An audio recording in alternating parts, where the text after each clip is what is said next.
तर अत्याचार आणि हत्या प्रकरणी मालेगावमध्ये आक्रोश आणि लाठीचार्ज पाहायला मिळालेला आहे। 3 वर्ष चिमुकलीच्या अत्याचार आणि हत्या प्रकरणी मालेगावमध्ये आक्रोश पाहायला मिळालाय। संतप्त आंदोलनकर्त्यांचा कोर्टात शिरण्याचा प्रयत्न होता आणि याच वेळेस पोलिसांकडून या जमावाला पांगवण्याचा देखील प्रयत्न झालाय। सौम्य लाठीचार्ज देखील याच वेळेस पोलिसांना करावा लागलेला आहे। आज मोर्चाचं आयोजन जे आहे ते करण्यात आलेलं होतं। मोर्चेकरी जे आहे ते कोर्ट परिसरामध्ये आले आणि त्याच्यानंतर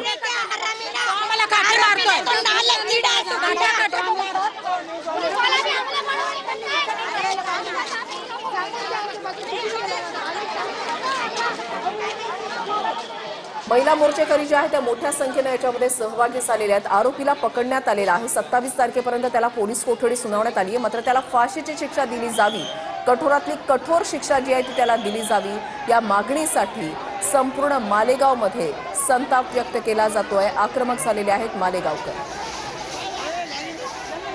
आज मालेगाव बंदची हाक देण्यात आली होती आणि त्यानंतर हे मोर्चाचं आयोजन आपण पाहतोय। मोर्चामध्ये मोठ्या संख्येने महिलांचा सहभाग आहे।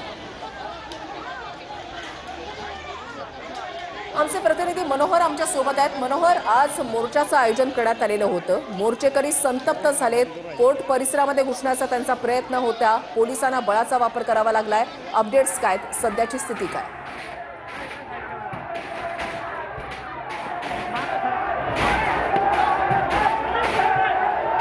आयोजित करण्यात आलं, परंतु आता कुठेतरी या ठिकाणी जनाक्रोशचा मोर्चाचा ताव सुटलेला आहे आणि थेट न्यायालयात घुसण्याचा प्रयत्न या ठिकाणी करण्यात आला आणि न्यायालयाच्या आवारामध्ये नागरिकांनी धुडगूस देखील केलाय आणि या आरोपीला शिक्षा मिळावी अशी मागणी संतप्त जमाव देखील करत होतं। न्यायालयाच्या दरवाजावर अशाच्या चपला देखील फेकण्यात आल्या आणि न्यायालयाचा दरवाजा देखील तोडण्यात आलेला आहे आणि त्या आरोपीला आमच्या ताब्यात द्या अशी मागणी करत प्रचंड असा संताप या ठिकाणी करण्यात आलाय, परंतु मोठ्या प्रमाणात पोलिसांचा फौजफाटा या ठिकाणी तैनात झालाय।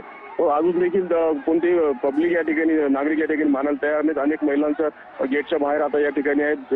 न्यायालयाच्या दोघं गेटवरती आता पोलिसांनी चोख बंदोबस्त केला आहे आणि न्यायालयाला आता प्रमुख न्यायालय जे होतं न्यायालयाला अक्षरशः शटर लावण्यात आलेलं आहे। न्यायालयाचे कामकाज देखील आता या ठिकाणी थांबवण्यात आलेले आहेत। अशी परिस्थिती बघता पोलिसांकडून चोख बंदोबस्त ठेवण्यात आले आणि नागरिकांना पांगवण्यासाठी थोड्या सौम्य प्रकारचा लाठीचार्ज देखील या ठिकाणी करण्यात आलेला आहे। उषाने, नक्कीच धन्यवाद मनोहर दिलेल्या सविस्तर माहितीसाठी।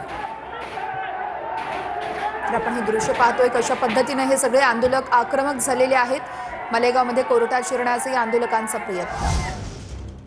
तर आंदोलक आक्रमक झाल्यानंतर कोर्टाचे दरवाजे जे आहेत ते आता पूर्णपणे बंद करण्यात आलेले आहेत।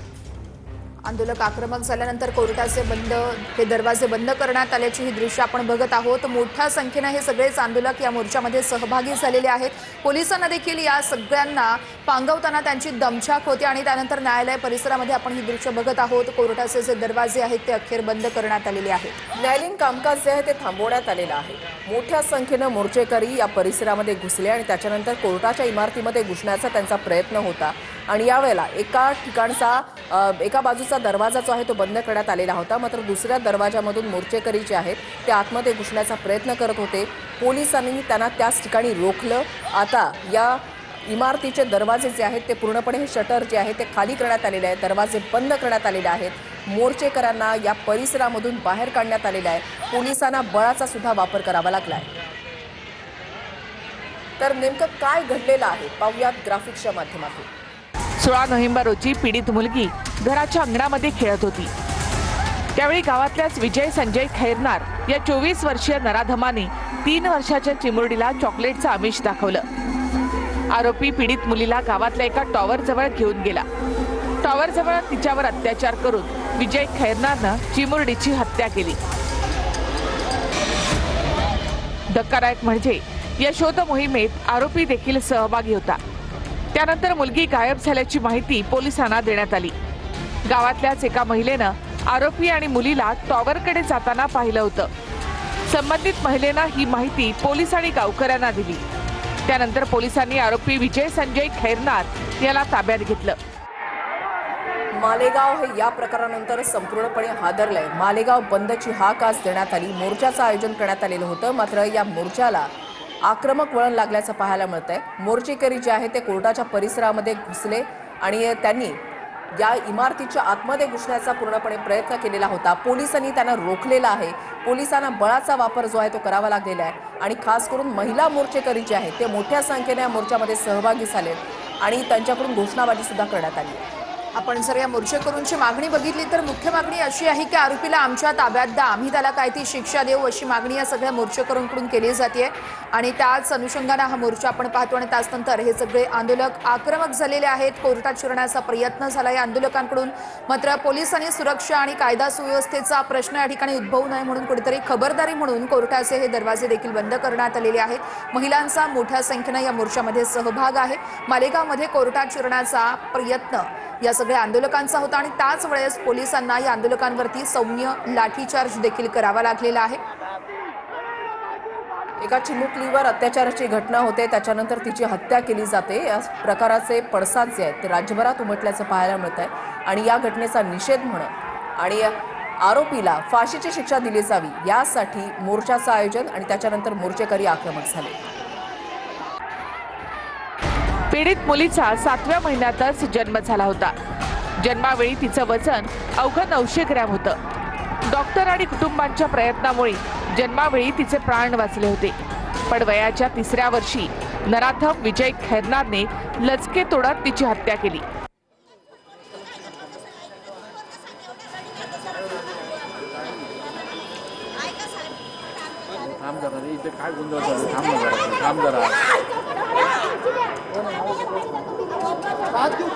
सात दिवस कस्टडी दिलेली आहे.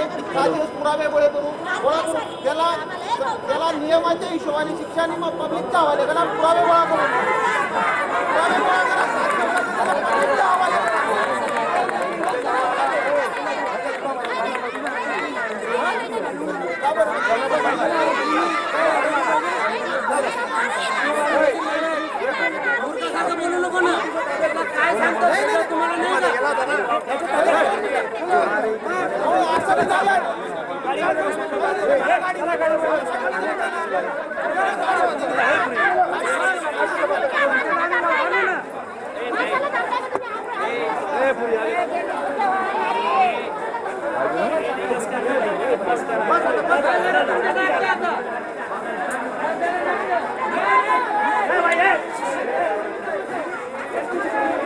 प्रकरण जे आहे ते फास्ट ट्रॅक कोर्टामध्ये चालवलं जावं, फाशीची शिक्षा दिली जावी ही प्रमुख मागणी. आणि यावेळेला हे जे मोर्चेकरी जे आहेत ते पोलिसांसोबत बोलत असताना एका तरुणानं आक्रमक होत काही सवाल उपस्थित केले. त्याच्यानंतर या तरुणाला या परिसरामधून बाहेर काढण्यात आलेलं आहे. ही 2 दृश्य जी आहेत ते आपण या ठिकाणी पाहत आहे. सध्याची स्थिती त्या ठिकाणी काय आहे आणि काही वेळापूर्वी मोर्चेकरी कसे आक्रमक झालेले होते. कोर्टाच्या इमारतीमध्ये शिरण्याचा त्यांचा प्रयत्न होता, मात्र त्याच वेळेला पोलिसांना बळाचा वापर करावा लागलेला होता. पोलिसांनी कशा पद्धतीने या मोर्चेकऱ्यांना पांगवलं तीही 2 दृश्य जे आहेत सध्या आपण या ठिकाणी पाहताय. कालपासून या ठिकाणी मोर्चेकरी जे आहेत ते ठाण मांडून आहेत. काल सुद्धा पोलिसी बळाचा वापर करण्यात आलेला होता. मात्र काही झालं तरी आरोपीला कठोरातली कठोर शिक्षा तीही लवकरात लवकर दिली जावी अशी प्रमुख मागणी मोर्चेकरांची आहे. आणि आज मोर्चेकरी जे आहेत ते आक्रमक झाल्याचं पाहायला मिळालं.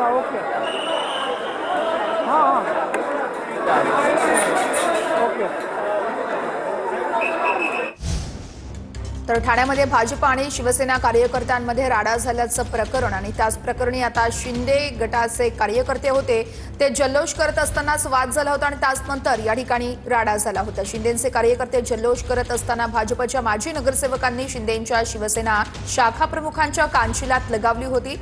नारायण पवार यांनी शिवसेना शिंदे सेनेच्या हरेश महाडिक यांच्या कानशिलात लगावली होती. या संदर्भात अधिक माहिती घेतली आमच्या प्रतिनिधींनी, ती आपण बघूया. ठाण्यामध्ये BSUP सदनिका संदर्भात आता शिवसेना आणि भाजपमध्ये जुमताना आपल्याला पाहायला मिळते. कालच BSUPच्या घरासंदर्भात सदनिका संदर्भात मुद्रांक शुल्क जे 100 रुपये करण्यात आल्याच्या नंतर शिवसेना आणि भाजपमध्ये जल्लोषाचं वातावरण दिसलं. BSUPच्या प्रकल्पाच्या समोरच अशा प्रकारचा बॅनर लावून कुठेतरी आता भाजपला देखील डिवोर्स देण्याचं काम शिवसेनेकडनं करण्यात आलं. त्यामुळे भाजप आणि शिवसेनेत आता ठाण्यामध्ये या ठिकाणी आता आमना सामना पाहायला मिळणार आहे. त्यामुळे येणाऱ्या काळात आता नागरिकांचा कौल कोणाच्या बाजूला असणार हे देखील पाहणं गरजेचं आहे. मात्र या आता प्रकल्पाला घेऊन अनेक ठिकाणी सदनिकांमध्ये वेगवेगळ्या ठिकाणी जल्लोष देखील साजरा करण्यात येणार आहे. मात्र त्या अगोदर आता भाजप आणि शिवसेनेमध्ये वाद आता रंगताना ठाण्यामध्ये पाहायला मिळतात. त्यामुळे येणाऱ्या काळात आता वरिष्ठ याकडे कशा प्रकारचा निर्णय घेतील हे देखील पाहणं महत्त्वाचं राहणार आहे. कॅमेरा अथर्वसह गणेश सुरा, TV9 मराठी, ठाणे.